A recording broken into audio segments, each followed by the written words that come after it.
Welcome back to Revenge Kitchen, the only place where revenge is a main course. The first thing you need to understand about institutional evil is that it doesn't announce itself with dramatic music and villainous laughter. It arrives wearing a Brooks Brothers suit and speaking in performance metrics. It shakes your hand at the holiday party and asks about your children. And for 20 years, I enabled it by believing that documentation would be enough. My name is Dmitri Kowalski, and I spent 2 decades perfecting the art of invisible resistance, carefully worded emails, meticulously documented incidents, faith in processes that existed only to protect the institution from people like me. I thought I was building a case.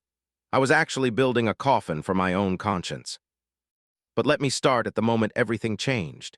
It was 11:47 a.m. on a Tuesday when I heard Elena Vasquez sobbing in the women's restroom. I wasn't supposed to be there. The men's room was being cleaned, and I desperately needed to escape the suffocating atmosphere of our department meeting where Vincent Ashworth had just spent 45 minutes explaining why Elena's quarterly projections were an embarrassment to the mathematical sciences. The precision of his cruelty was surgical. He'd questioned her competence, her attention to detail, and her commitment to the company's culture of excellence, all while her numbers were not only accurate but represented a 15% improvement over the previous quarter. I stood frozen outside the bathroom door, listening to the raw sound of someone's dignity being systematically destroyed. Elena wasn't just crying. She was hyperventilating, whispering what sounded like prayers in Spanish between gasps. That's when I realized I had become complicit in something monstrous. The human mind is remarkably adaptable to horror. Show it enough incremental cruelty, and it will rationalize each escalation as an isolated incident rather than recognize the systematic nature of the violence. For 2 years, I had been unconsciously cataloging Vincent Ashworth's behavior, filing each incident away as unfortunate but not actionable. Vincent had arrived at Meridian Financial Services like a conquering hero, recruited from Goldman Sachs with promises of transformative leadership and operational excellence. Patricia Kellerman, our HR director, had personally overseen his integration, frequently mentioning their shared history at Northwestern Law. Within 6 months, Vincent had reorganized our department around what he called accountability-focused management. I should have seen the pattern earlier. The targets were always the same: women, minorities, anyone who couldn't or wouldn't fight back through institutional channels. The methods were consistent: public humiliation disguised as performance feedback, impossible deadlines followed by harsh criticism when they weren't met, and a peculiar form of gaslighting where Vincent would contradict his own previous instructions and then express disappointment when confused employees sought clarification. Elena Vasquez had become his favorite victim. Elena was everything Vincent pretended to value: precise, analytical, innovative. She had revolutionized our quarterly forecasting models and identified 3 significant cost-saving opportunities in her first year. Her work was so exceptional that it made Vincent's own contributions look mediocre by comparison, and perhaps that was the problem. I began paying closer attention after the bathroom incident. What I discovered was a masterclass in psychological warfare. Vincent's office was a monument to transparent tyranny. Floor-to-ceiling glass walls gave him a commanding view of our department while ensuring that every interaction was visible to the entire floor. He called it leadership accessibility, but the effect was pure theater, an arena where private humiliations became public spectacles. I watched from my cubicle as Elena entered the fishbowl for what Vincent had scheduled as a routine project review. Through the glass, I could see his mouth moving, his hands gesturing expansively. Elena sat rigidly in her chair, occasionally nodding or shaking her head. Then something changed. Vincent's posture shifted forward, aggressive. His voice rose enough that I could hear the tone if not the words, sharp, staccato bursts of sound that seemed to physically push Elena deeper into her chair.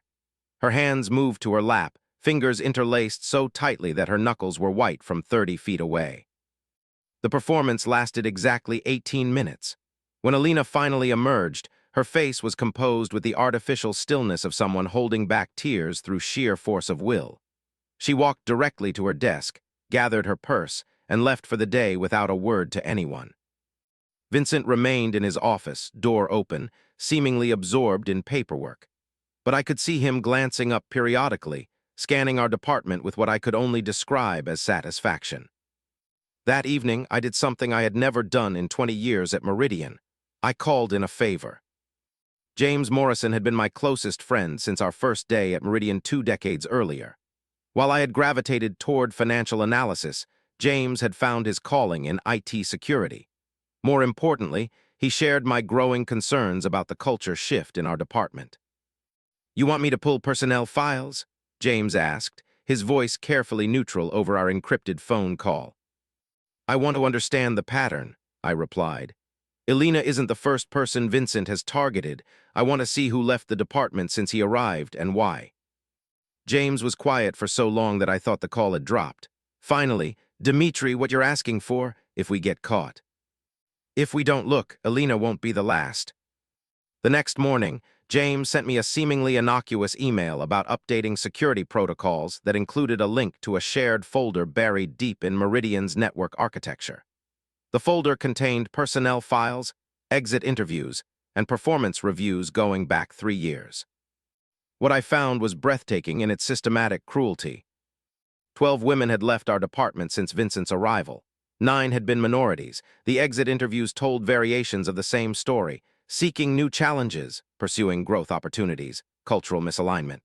But buried in the HR notes were comments that painted a different picture. Employee became emotional during performance discussions, struggled with constructive feedback, may not be suited for high-pressure environment. Patricia Kellerman's signature was on every file. But it was the performance reviews that revealed the true genius of Vincent's approach.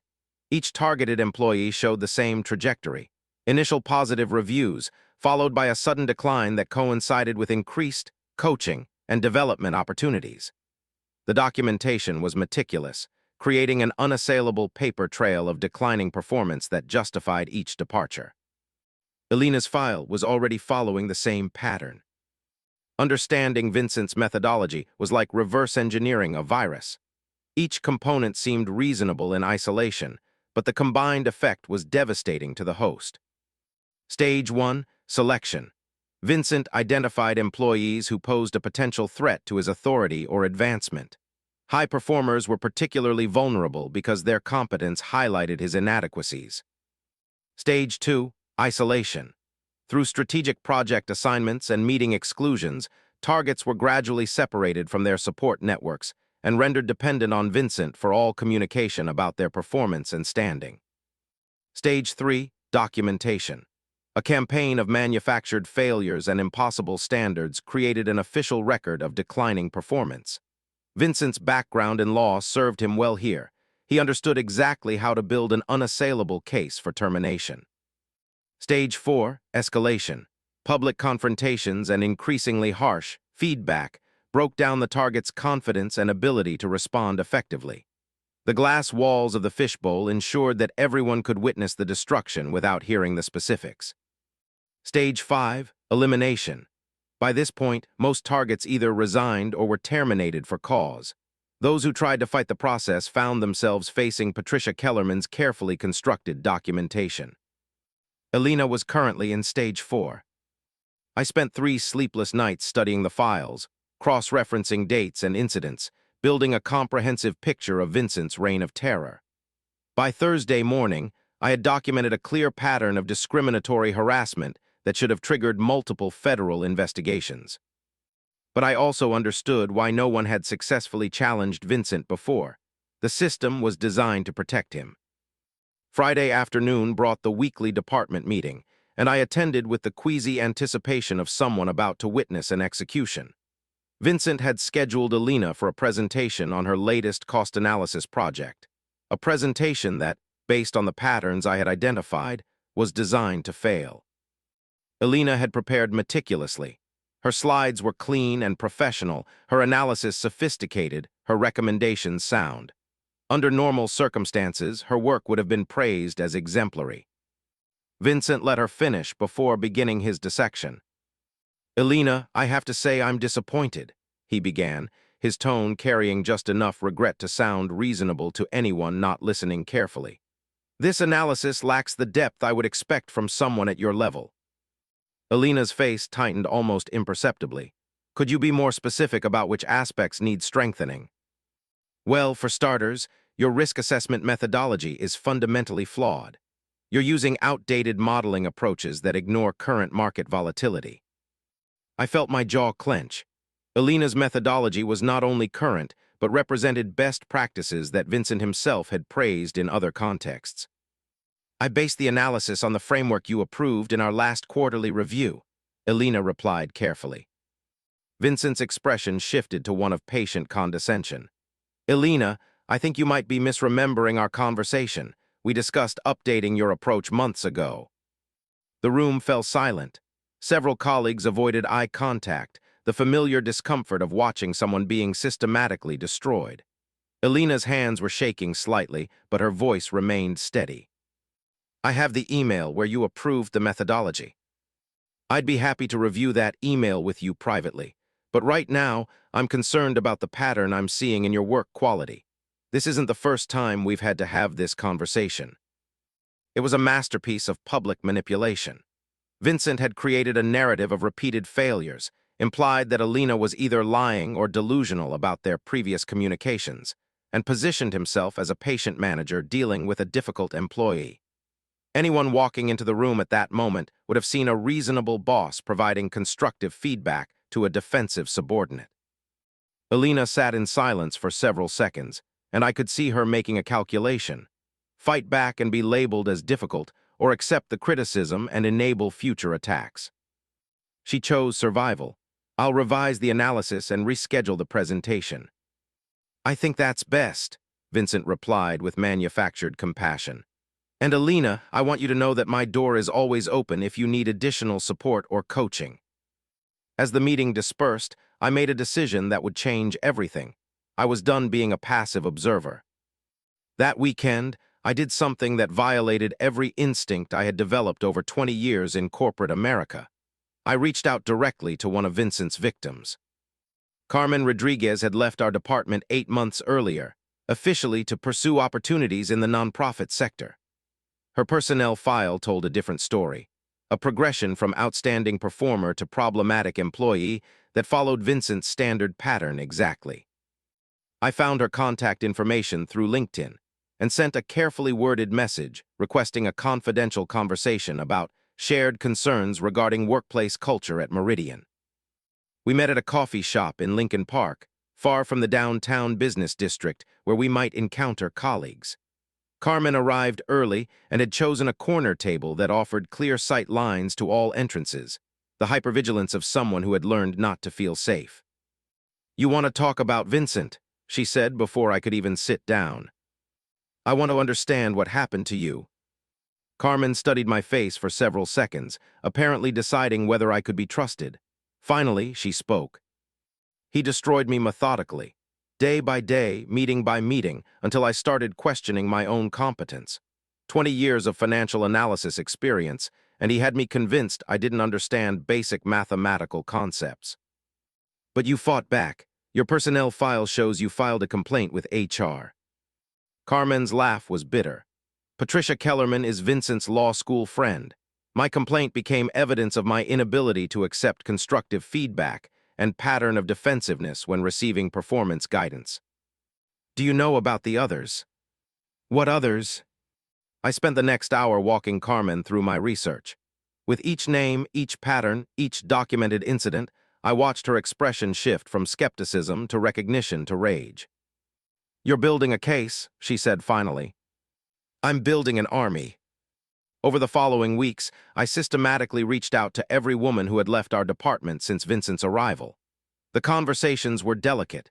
Many were afraid that any association with complaints against Vincent could damage their current positions. But gradually, a network began to emerge. Sarah Mitchell, now working for a smaller firm at significantly reduced pay, had documentation of Vincent's impossible deadlines and contradictory instructions. Maria Santos, who had taken a lateral transfer to avoid working under Vincent, had recordings of several meetings where Vincent had questioned her cultural fit with the organization. Jennifer Walsh, who had been terminated for performance issues, had emails proving that Vincent had changed project requirements without notification, and then blamed her for not meeting the new standards. Each story followed the same pattern, but the accumulated evidence was overwhelming. Vincent hadn't just harassed individual employees. He had systematically purged the department of anyone who might challenge his authority or outperform him professionally. But the most valuable recruit wasn't a former victim. It was Dr. Sarah Chen. Dr. Chen had been brought in by upper management to conduct team-building exercises and improve departmental communication. Her background in organizational psychology made her uniquely qualified to understand the dynamics I was describing. "What you're documenting is a textbook case of workplace bullying," she told me during our clandestine meeting in her office after hours. "The selection of targets, the escalation patterns, the institutional protection, Vincent is operating a sophisticated psychological warfare campaign. Can you help us?" Dr. Chen was quiet for a long moment, staring out her office window at the Chicago skyline. "I've been documenting concerning patterns in your department for weeks. My official report will note communication challenges and recommend enhanced management training. But off the record, yes, I can help." James Morrison's technical expertise became crucial as our informal investigation expanded. While I focused on building relationships with victims and gathering testimonies, James worked on securing digital evidence. "Vincent's sloppy with electronic communications," James explained during one of our weekly security meetings that had become planning sessions. "He sends emails from his personal account, uses company phones for private calls, stores documents on unsecured drives. If we can demonstrate a pattern of abuse through electronic records." "Can you access his communications legally?" James grinned, the first genuine smile I had seen from him in months. "Vincent requested expanded digital access for operational efficiency. His signed authorization covers monitoring of all electronic communications for security and compliance purposes. He essentially gave me permission to document his own crimes." The evidence James uncovered was damning. Vincent had been coordinating with Patricia Kellerman to manufacture performance issues, sharing draft termination letters weeks before official performance reviews, and even discussing strategies for managing problem employees in ways that clearly demonstrated discriminatory intent. But the most valuable discovery was Vincent's personal calendar, which revealed a pattern of private meetings with Patricia immediately following his confrontations with targeted employees. The timing was too consistent to be coincidental. Vincent was clearly briefing Patricia on how to frame each incident in official HR documentation. Elena's breaking point came on a Tuesday morning in late October.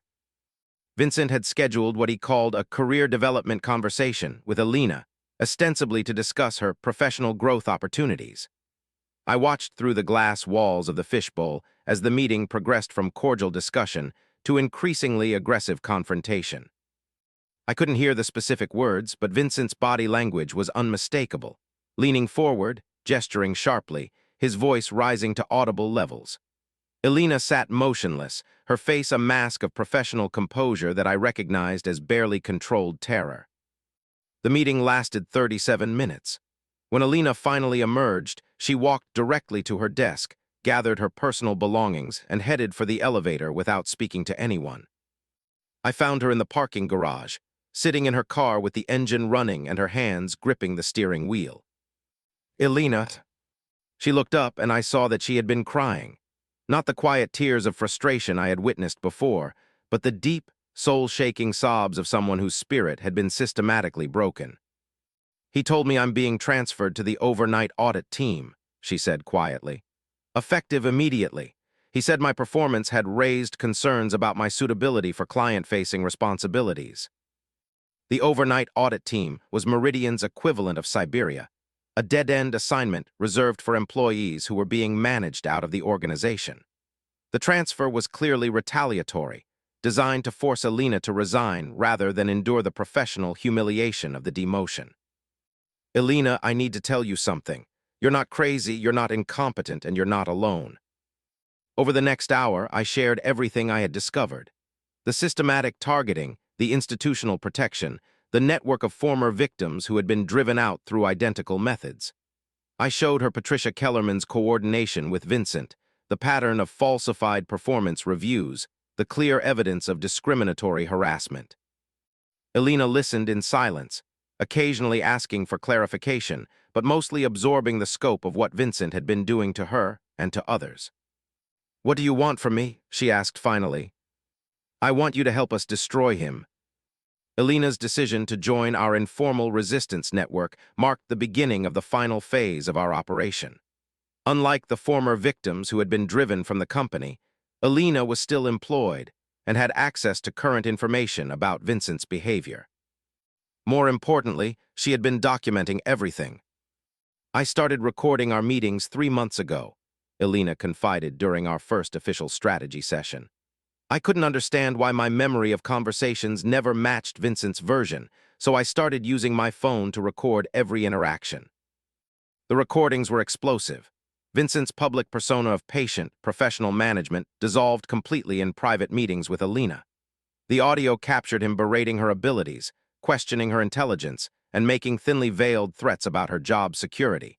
In one particularly damaging recording, Vincent could be heard explicitly stating that he was cleaning house of employees who didn't fit the culture he was trying to build. But the most valuable evidence came from an unexpected source: Vincent himself. James had been monitoring Vincent's electronic communications when he discovered a draft email that Vincent had never sent. The email was addressed to a former colleague at Goldman Sachs and contained a detailed description of Vincent's management philosophy at Meridian. The email read in part, "I've learned that the key to establishing authority in a new organization is identifying potential challengers early and removing them before they can organize opposition. Women and minorities are particularly problematic because they have external advocacy networks and tend to document everything. The trick is creating performance-based justifications for elimination that can't be challenged through discrimination claims. Patricia has been invaluable in ensuring that our HR documentation supports these decisions." Vincent had essentially confessed to systematic discrimination and conspiracy, with HR to cover up his actions. The decision to take our evidence to federal authorities rather than internal corporate channels was unanimous among our group. Vincent's protection by upper management made internal resolution impossible, and we had documentation proving that Patricia Kellerman was actively falsifying HR records to enable continued harassment. Dr. Sarah Chen's psychological evaluation of our evidence proved crucial in framing our complaint to the Equal Employment Opportunity Commission. Her analysis demonstrated that Vincent's behavior constituted a pattern of systematic harassment designed to constructively dismiss protected class employees. But filing with the EEOC was just the opening move. James had discovered that Vincent's discriminatory actions had potentially violated several federal statutes, including civil rights violations that carried criminal penalties. Our evidence was comprehensive enough to warrant investigation by multiple agencies. Carmen Rodriguez, drawing on her nonprofit experience, helped us coordinate media outreach to ensure that Meridian couldn't simply make our complaint disappear through quiet settlements. By the time we were ready to act, we had documentation packages prepared for federal investigators, employment attorneys, and business journalists who specialized in corporate malfeasance. The timing of our offensive was carefully planned to maximize impact and minimize Vincent's ability to destroy evidence or retaliate against current employees. Wednesday morning, November 15th, began like any other day at Meridian Financial Services. Vincent arrived at his customary 7:30 a.m. Patricia Kellerman was in her office by 8:00 a.m., and the department's routine continued with its normal facade of professional normalcy. By 10:00 a.m., everything had changed. The EEOC investigators arrived first, requesting immediate access to personnel files and private meetings with current and former employees. James had provided them with specific documentation requests that would require Patricia to produce the falsified records she had created to justify discriminatory actions. The Department of Labor investigators arrived an hour later, focusing on potential violations of workplace safety regulations related to hostile work environment claims. Their presence immediately escalated the situation from a civil rights investigation to a potential criminal matter. But it was the arrival of the FBI cybercrime unit that transformed our complaint into an existential crisis for Meridian's leadership. Vincent's use of personal devices for company business, combined with his coordination with Patricia to falsify federal employment records, had created a web of potential felony violations that extended far beyond simple harassment. I watched from my cubicle as Vincent's glass-walled office became a fishbowl of a different kind, a transparent cage where federal agents carefully documented evidence while Vincent sat in obvious terror, finally experiencing the helplessness that he had inflicted on so many others. The investigation's scope expanded rapidly as federal agents uncovered additional evidence of systemic corruption at Meridian. Vincent's discriminatory hiring and firing practices were just one component of a broader pattern of regulatory violations that had been enabled by Patricia Kellerman's manipulation of HR records. Within 48 hours, 3 additional executives had been placed on administrative leave, and Meridian's stock price had dropped 23% as news of the federal investigation became public. The company's board of directors authorized an independent audit of all HR practices and employee relations policies. Elena, initially terrified of retaliation, found herself transformed from victim to star witness. Federal investigators recognized that her documentation and recordings provided the most comprehensive evidence of Vincent's systematic harassment campaign. Rather than being transferred to the overnight audit team, she was granted whistleblower protection and assigned to work directly with investigators. The network of former victims that we had carefully assembled became a chorus of corroborating witnesses whose testimonies painted an undeniable picture of institutional discrimination. Carmen Rodriguez, Maria Santos, Sarah Mitchell, and 8 others provided detailed accounts that established a clear pattern of selective targeting based on gender and ethnicity. But perhaps the most satisfying moment came when Dr. Sarah Chen was asked to present her psychological evaluation of Vincent's management practices to federal investigators. Her clinical analysis, supported by months of direct observation and comprehensive documentation, described Vincent's behavior as a systematic campaign of psychological abuse designed to eliminate perceived threats to his authority through deliberate infliction of emotional distress. The federal investigation consumed 3 months, during which Meridian's leadership structure underwent complete transformation. Vincent was terminated immediately and faced multiple federal charges, including civil rights violations and conspiracy to falsify employment records. Patricia Kellerman was similarly dismissed and faced potential criminal prosecution for her role in covering up discriminatory practices. But the true measure of our success wasn't the destruction of our tormentors. It was the rebuilding of our victims' lives and careers. Elena received a significant settlement and was promoted to Vincent's former position, making her the youngest department director in Meridian's history. Her innovative forecasting models, previously dismissed by Vincent, were implemented company-wide and saved Meridian millions in operational costs. Carmen Rodriguez was recruited back to Meridian with a senior management position and full recognition of the experience and expertise that Vincent had tried to diminish. Maria Santos accepted a promotion that acknowledged her technical skills and cultural contributions to the organization. Jennifer Walsh, previously terminated for performance issues, was rehired with back pay and formal apologies from Meridian's board of directors. The women who had been scattered by Vincent's systematic harassment were gradually rebuilding their careers, supported by an organization that had been forced to confront the cost of enabling discrimination. 6 months after the investigation concluded, I received an unexpected visitor in my office. Vincent Ashworth, facing pending criminal charges and civil litigation, had requested a meeting through his attorney. He looked smaller somehow, the commanding presence that had dominated our department reduced to nervous energy and careful lawyer-coached words. The expensive suits were gone, replaced by the kind of off-the-rack clothing that suggested financial stress. "I wanted to apologize," he said, though his tone suggested the words had been rehearsed rather than felt. "For what specifically?" I asked. Vincent shifted uncomfortably. "For the difficulties that arose during my tenure as director. I recognize that my management style may have been too aggressive." The careful phrasing was clearly designed to avoid admitting legal liability while creating a record of contrition that might influence his sentencing. Even in defeat, Vincent was still trying to manipulate the narrative. "Vincent, you systematically destroyed the careers of 12 women because you were threatened by their competence. You conspired with HR to falsify employment records to cover up discrimination. You created a hostile work environment that violated federal civil rights laws. I was under a lot of pressure to improve department performance, he replied weakly. No, you were a small, insecure man who discovered that you could make yourself feel powerful by destroying people who couldn't fight back. And when someone finally did fight back, you collapsed like the coward you always were.